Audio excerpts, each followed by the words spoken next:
السلام علیکم دوستانو، څنګه یې؟ امید لرم چې ښه به یې. د افغانستان پاکستان د کرکټ مینوالو لپاره زبردست خبر د چمپیون ټرافي په باره کې ډېرې ښې خبرې راغلي دي. نو دوستانو راځو د آی سی سی 2025 چمپیون ټرافي چې په پاکستان کې ده، د هغې چې کوم لانجې وې د هندوستان سره چې یاره دا چمپیون ټرافي مونږ پاکستان ته نه ځو، دا د هغه دي د هغې اخیری ریزلټ ورووتو. آی سی سی والا داسې ووایه چې یا ماښام یا سبا به شیډول جاري کړي، خو د شیډول نه مخکې چې زه تاسو ته کم تاریخونه درکړم نو زه یم چې کم اپډیټ درکړم انشاءالله هغه به وي. نو راځو اول د هندوستان لوبې چې کومې دي، نو هغه هندوستان چې څنګه غوښتل چې یاره انډیا والا ویل چې زمونږ لوبې په دوبۍ کې، نو د انډیا لوبې په دوبۍ کې شوې، لکه مطلب د پاکستان به ورسره یو لوبه راځي، یو به د نیوزیلینډ راځي، یو به د بنګلادیش راځي، ځکه چې د دې ګروپ کې دا ټیمان دي.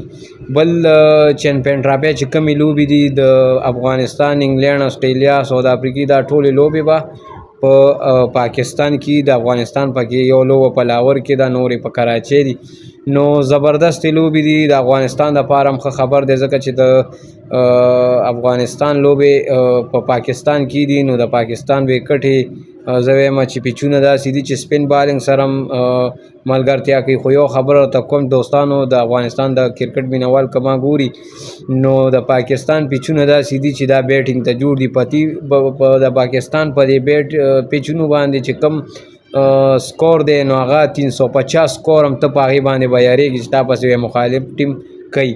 نو د افغانستان چې کوم ټیم دی نو هغې زه یم چې 300 سکور ورته مخالف ټیم وکړي، نو د افغانستان ټیم په چیس کولو کې به زه یم چې ونه کړلی شي، ځکه چې د افغانستان ټیم په چیسینګ کې کمزوري دي.